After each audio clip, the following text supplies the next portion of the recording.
Nocoj se bomo v prenovljeni bastiji Mariborskega gradu udeležili svečane otvoritve stalne razstave z naslovom Med bliščem in bedo srednjega veka. Gremo si pogledati.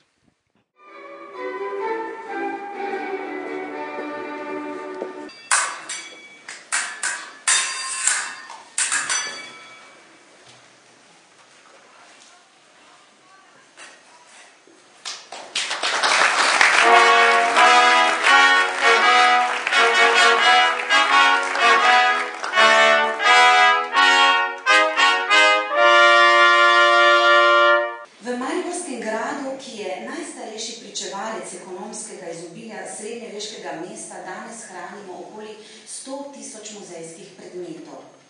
100.000 materialnih vezi med preteklostjo in sedanjostjo. Da bi dediščini zagotovili boljše pogoje, smo pred 4 leti začeli prenavljati grajsko stavbo. Dela niso končana v celoti, to nas še čaka do leta, ko bomo predsedovali oziroma ko bomo Evropska prestolnica kulture. Danes smo naredili en lep uvod v poglavje Maribor kulturna prestolnica. Kaj to pomeni za mesto? Takšna razstava? Takšna razstava pomeni, da smo mariborskemu sodobnemu človeku ali pa tudi preprostemu približali zgodovino in preteklost Maribora. Iz te zgodovine in preteklosti lahko ugotovimo, da se je Maribor velikokrat boril za svoje pravice, za svojo identiteto. Tako z bliščem kot z bedo. Sam kot župan pa si želim, da z bliščem popeljamo to mesto v kulturno prestolnico Evrope. Kakšni so pa občutki biti župan mesta s takšno zgodovino, tradicijo?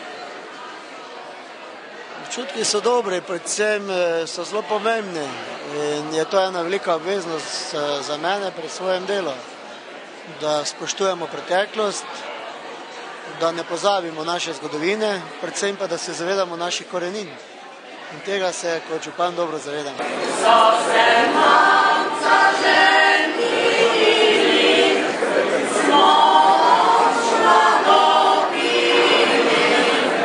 Je Maribor na pravi poti, da zavzame mesto kulturne prestolnice? Kot kaže, je kultura že zavzela mesto, tako da zdaj prestol je samo vprašanje organizacije. Ste že kdaj prej obiskali Mariborski grad, kakšno razstavo, kaj podobnega? Ta prostor, oziroma ta ne, ker ta vemo, da je bil zasut, ampak okolico sem leta nazaj, drugače pa sem bila v Mariboru nedavno prejšnji teden, ko sem obiskala teater seveda, oziroma začetek slavnostnih glasbenih dnevov slovenskih. Tako da sem bila prejšnji teden pri vas. No super, se niste nič javili. Se javlja. Ta razstava je v bistvu zelo moderna, je na nivoju velikih evropskih razstav. Kaj to pomeni za našo deželo?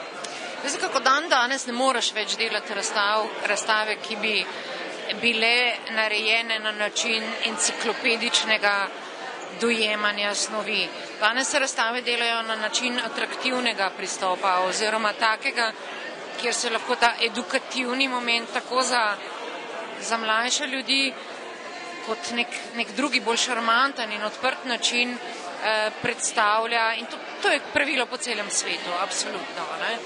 Tako da ta drznost je logična, vključevanje različnih medijev, od interneta, trodimenzionalne podobe je normalen in seveda zaželjen, zaradi tega, ker svet napreduje, nadaljuje. Gremo z njim. Jasno, da.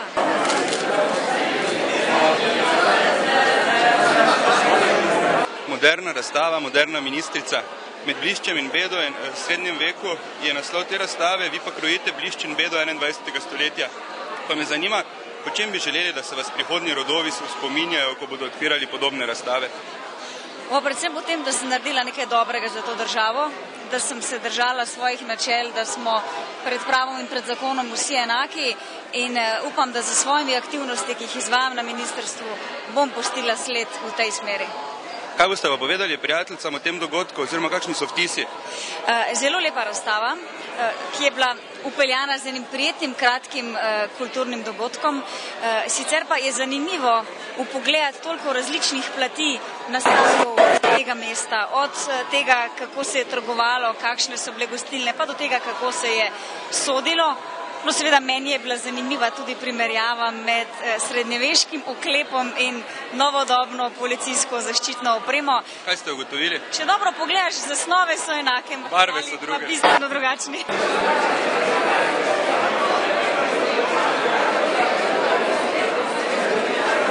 Kako ste zadovoljni z otvoritvijo? Ja, ne morem skriti zadovoljstva, ne morem skriti navdušenja, vesela sem, vse je šlo tako, kot smo si zamislili.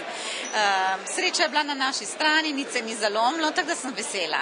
No, nas tudi veseli to. Pa me zanima, kaj pomeni takšna razstava za Maribor oziroma za muzej?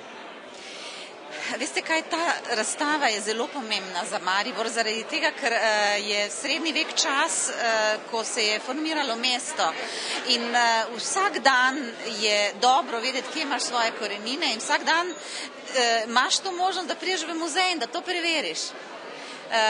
Greš čez mesto, imaš par minut časa, stopiš sem, se oplemenitiš z vsem tem znanjem, ki je v naših predmetih in greš naprej, dosti bolj samozavesten in dosti bolj močen. Se vam zdi, da Mariborčani dovolj poznamo svojo zgodovino? Jaz mislim, da jo poznamo toliko, kot jo želimo poznati. Tisti, ki jo želijo poznati, brskajo za informacijami, prihajajo v muzej, vedo, kaj lahko tu najdejo, ampak ostali pa ne. Ampak, veste, mimo so ti časi, ko je treba po dekretu nekaj, ne? Mi smo zaradi tega, da smo na voljo tistim, ki želijo nekaj vedeti, nekaj novega se naučiti. Kaj pa lahko pričakujemo v prihodnje? Ja, decembra letošnjega leta bomo odprli historično lekarno, en segment razstave, naslednje leto pa arheologijo. Uradni del otvoritve je končan, zdaj pa je čas, da si gremo pogledati razstavo v vsej svoji veličini.